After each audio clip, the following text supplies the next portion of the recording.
جميعا إن الله يغفر الذنوب جميعا إنه هو الغفور الرحيم.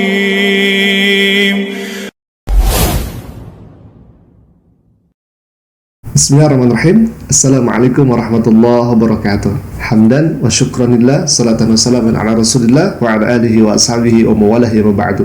Sahabat Asik Ngaji, semoga semuanya ada dalam sehat walafiat, dan semoga Allah senantiasa berikan kita rahmatnya, maghfirahnya serta ridhonya, dan mudah-mudahan tatkala kita berjumpa dengan Allah, kita wafat dalam keadaan husnul khatimah. Amin ya Allah ya rabbal alamin. Alhamdulillah, sahabat Asik Ngaji, ikhwatillah, pada kesempatan kali ini kita bisa berjumpa kembali di channel kesayangan kita, insyaallah, channel yang insyaallah akan terus memberikan informasi dan hal yang bermanfaat, lebih khususnya untuk membentengi akidah kaum muslimin tentunya. Baik ikhwatillah, dalam kesempatan kali ini saya akan menampilkan sebuah persidangan yang mana sudah kita tidak asing lagi bahwa persidangan ini adalah persidangan KC, Cornelius Costea. Nah, pada persidangan kali ini ikhwatillah, yang mana JPU membacakan surat dakwaan, ya, yang mana hal ini akan memberatkan hukuman kepada saudara KC ikhwatillah. Sebelum saya menampilkan videonya ikhwatillah, saya akan membacakan terlebih dahulu ayat Allah Subhanahu wa taala yang indah dan yang suci ini ikhwatillah, yang mana Allah taala berfirman dalam Al-Qur'anul Karim, faqala ta'ala a'udzubillahi minasyaitonir rajim, bismillahirrahmanirrahim, jazaa'ul ihsani illa al-ihsan, jazaa'ul ihsani illa al-ihsan. Tidak ada balasan kebaikan kecuali kebaikan pula yang akan menjadi balasannya. Dan ayat yang lainnya Allah Ta'ala berfirman, فَمَنْ يَعْمَلْ مِثْقَالَ ذَرَّةٍ خَيْرًا يَرَهُ وَمَنْ يَعْمَلْ مِثْقَالَ ذَرَّةٍ شَرًّا يَرَهُ. Sekecil apapun kebaikan, maka Allah akan balas kebaikan itu. Sekecil apapun kejelekan, kejahatan, maka Allah akan balas kejelekan, kejahatan itu ikhwatillah. Nah, sama halnya ikhwatillah dengan saudara KC ini yang dulunya sangat getol sekali menghina kaum muslimin, lalu kemudian merendahkan Nabi Muhammad SAW dan yang lain sebagainya ikhwatillah, maka inilah janji Allah Subhanahu wa taala akan dibalas itu semuanya.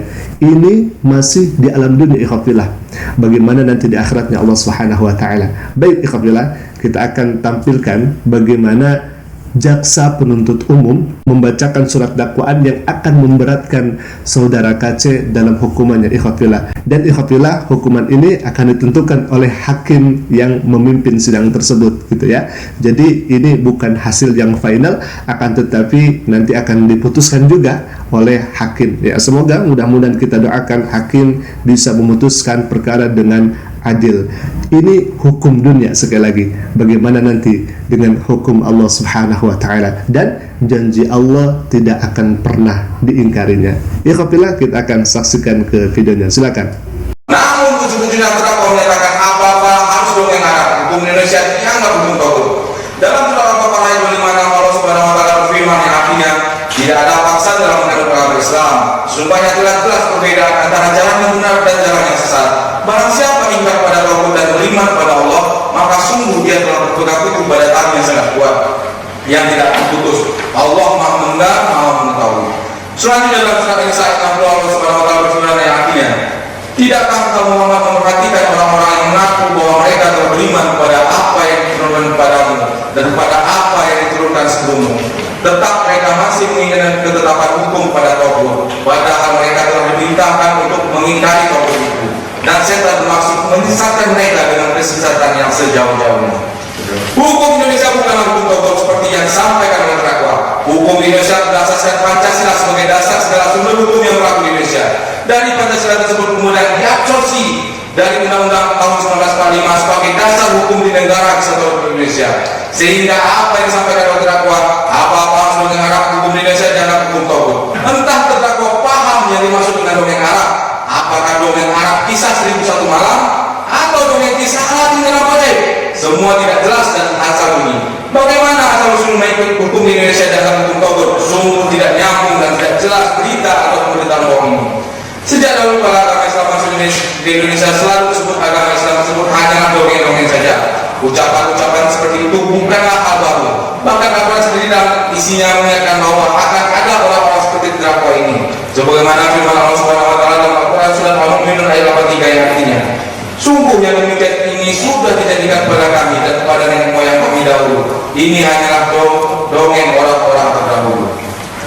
Nah, ikhwatillah, sebetulnya surat dakwaan ini yang dibacakan oleh JPU, Jaksa Penuntut Umum ini, ya, itu sebetulnya sangat panjang, luar biasa. Bahkan kalau misalkan saya melihat dan mendengarkan secara langsungnya, ikhwatillah, ini luar biasa begitu ya.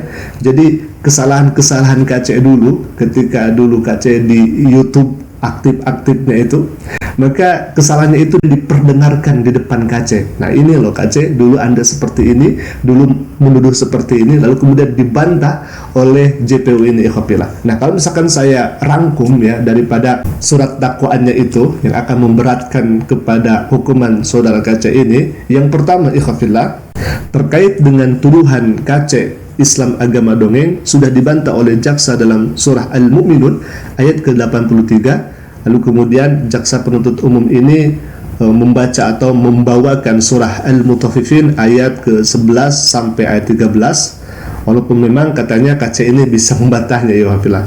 Lalu kemudian yang kedua, tuduhan KC rela mati melakukan BOM ya, BOM bunuh diri itu juga katanya politik dari Arab. Nah, langsung dibantah oleh jaksa, itu tidak sesuai karena dalam surat An-Nisa ayat 59 dan hadis Nabi SAW itu sangat bertolak belakang, ikhwafillah.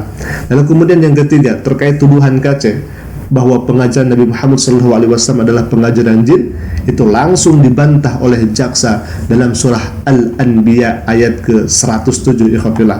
Lalu kemudian yang selanjutnya, terkait KC mengutak-atik rukun di dalam sholat termasuk dalam sujud, dibantah oleh jaksa bahwa sujud itu bukan kepada selain Allah tetapi merendahkan diri hanya kepada Allah Subhanahu wa taala. Dan jaksa membawa ayat dalam Al-Qur'an surah Al-Hajj ayat ke-77 dan An-Nahl ayat ke-49.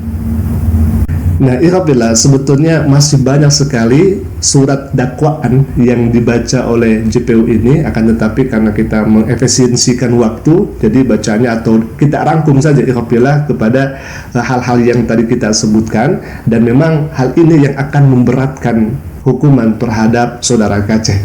Nah, kita akan terus pantau bagaimana persidangannya. Semoga bisa membuahkan hasil bahwasanya kebenaran harus tetap dijunjung tinggi, ikhwafillah.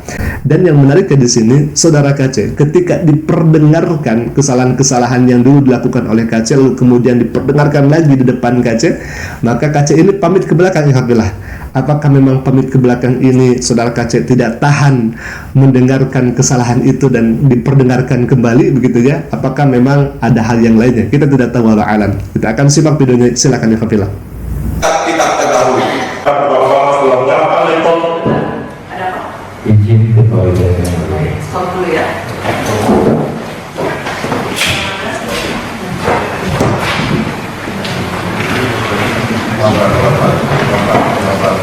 Nah, baik, alhamdulillah, mungkin itu saja dulu yang bisa kami sampaikan videonya. Kita doakan mudah-mudahan persidangannya lancar dan hakim bisa memutuskan perkara dengan seadil-adilnya agar nampaklah kebenaran dan lenyaplah kebatilan. Alhamdulillah. Terima kasih atas perhatiannya dan kita akan pantau terus bagaimana persidangannya. Jangan lupa subscribe channelnya, aktifkan juga lonceng notifikasinya agar insya Allah setiap kami upload nanti akan menjadi pemberitahuan untuk kita semuanya. Terima kasih. Jazakumullah khairan katsiran. Assalamualaikum warahmatullahi taala wabarakatuh.